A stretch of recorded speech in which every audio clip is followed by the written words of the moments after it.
Man Who Fell the Earth, episódio 5 da primeira temporada, e as coisas estão encaminhando na série e o projeto do Faraday finalmente começou a ganhar um corpo.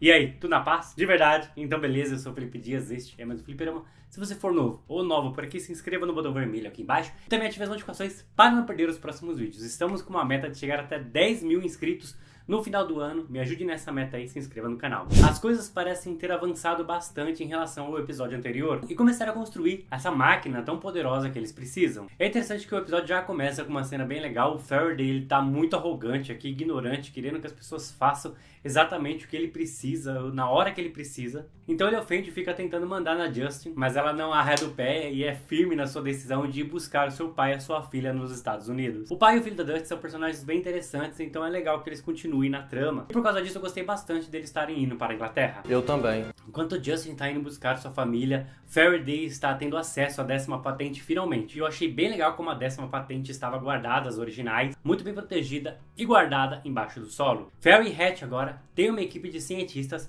para tentar interpretar a matemática da 10ª patente e construírem a máquina. Mas Faraday começa a perceber que algo está errado. Ele não está entendendo aquela patente exatamente por que os números não fazem sentido. Existem duas coisas interessantes aqui. Descobrimos um pouco mais como é que estão as coisas e como é que funciona o planeta de Faraday, Antea. Vemos ele abandonando sua família para cumprir a sua missão. Faraday é um cara racional, tudo para ele é baseado na lógica. Tudo precisa fazer sentido baseado em alguma coisa. No planeta dele, ele é chamado de drone, que são as pessoas que depois de crescerem, pensam apenas de maneira racional mesmo. E é por isso que ele pensa assim. Mas aqui na Terra as coisas são diferentes. O Faraday precisa fazer o mesmo para conseguir interpretar a 10ª patente. Já que quando o Newton desenvolveu essa 10ª patente, ele já estava com as características humanas muito mais afloradas. Então algo faltava para ele, pois ironicamente ele estava pensando de maneira racional. Ele não conseguia entender, por exemplo, como a Molly montava o seu brinquedo de Lego sem seguir as instruções. Ela montava o seu brinquedo por pura intuição, da maneira que ela achava melhor, pois assim era muito mais divertido. E Faraday ficava brigando com ela, falando, não tem lógica isso. Se existe a instrução, você deve segui-la.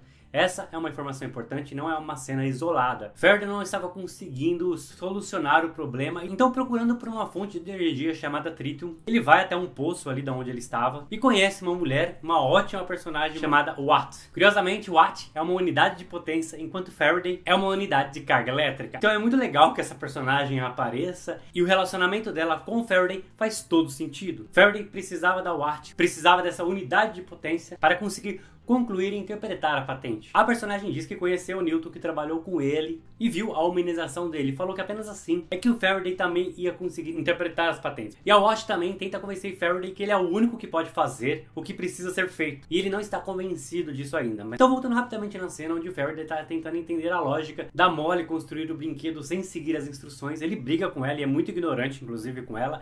Ela sai chorando, ele brigou com uma criança, afinal de contas. Quem é que faz isso daquela maneira? E ele percebeu um pouco ali que fez alguma bobagem pela maneira que o vô da Molly e a Justin olharam para ele e falaram bastante coisa para ele.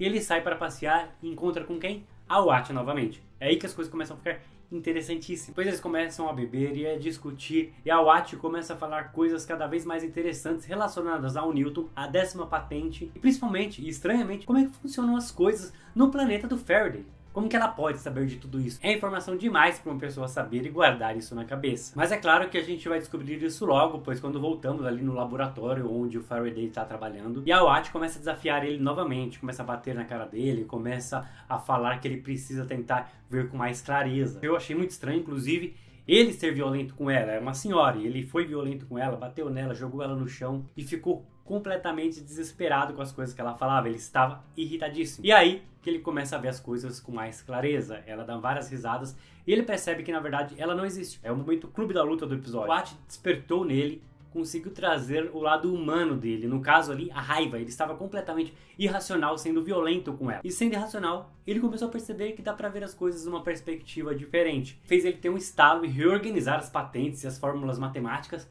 Ele viu exatamente o que ele precisava ver. Eu achei isso bem legal, as fórmulas matemáticas formando a máquina. Muito bacana, muito criativo e muito bonito essa cena, inclusive. Enquanto o Ferris está trabalhando na 10ª patente, descobrimos que o Spencer está espionando, tanto ele ali no laboratório quanto no próprio apartamento. Obviamente que o Spencer não ia deixar as coisas assim livremente. Ele tem ali seus desejos mais obscuros em relação a essa máquina que a gente ainda não sabe o que é. E essa investigação está deixando as coisas bem mais intrigantes para a série, pois ele é um antagonista bem inteligente. Ficamos muito curiosos para saber o que ele vai fazer e obviamente não não é coisa boa não, pois ele não é uma pessoa boa no seu interior, ele não tem uma empatia, e aí é interessante trabalhar a empatia aqui.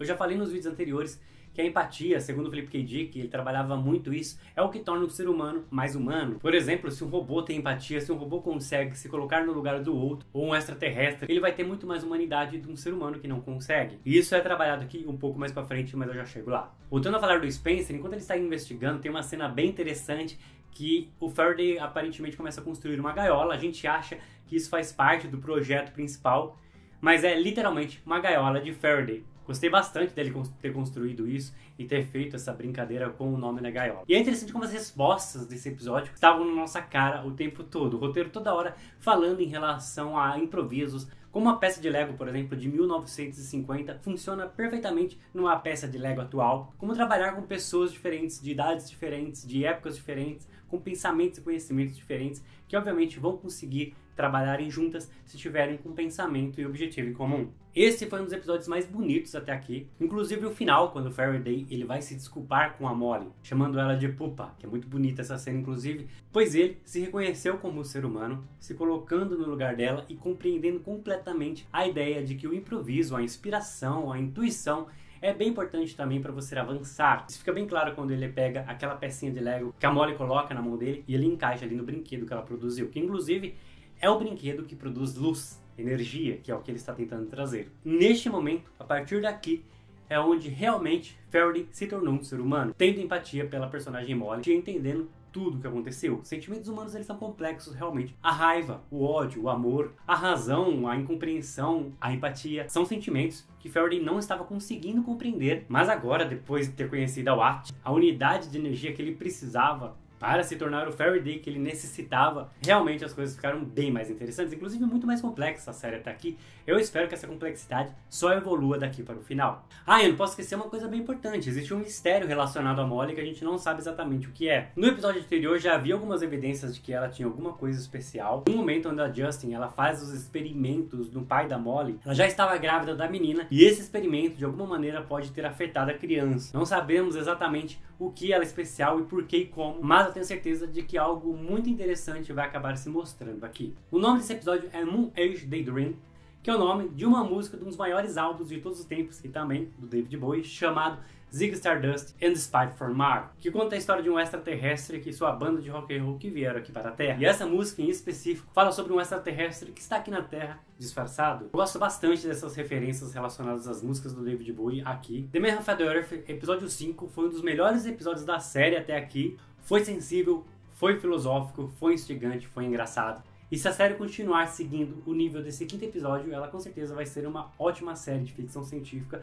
E eu espero mesmo que ela seja renovada. Showtime, Paramount, quebra essa aí pra gente. E você, qual a sua opinião sobre esse episódio? Deixa aqui nos comentários, vamos debater sobre ele por aqui. E esse foi o vídeo de hoje, eu espero que você tenha gostado. Se você gostou, deixa aquele like bacana, compartilhe esse vídeo nas redes sociais. Isso ajuda bastante o canal. Se inscreva também, ative as notificações rumo aos 10.000k até o final do ano. Me ajude nessa aí, compartilhe esse vídeo para as pessoas que você acha que vai gostar de O Homem que Caiu na Terra. E aqui do lado vão aparecer outros vídeos produzidos aqui no canal. Se você gostou desse aqui, você pode gostar desses aqui também. Muito obrigado por ter assistido esse vídeo até o final e até a próxima.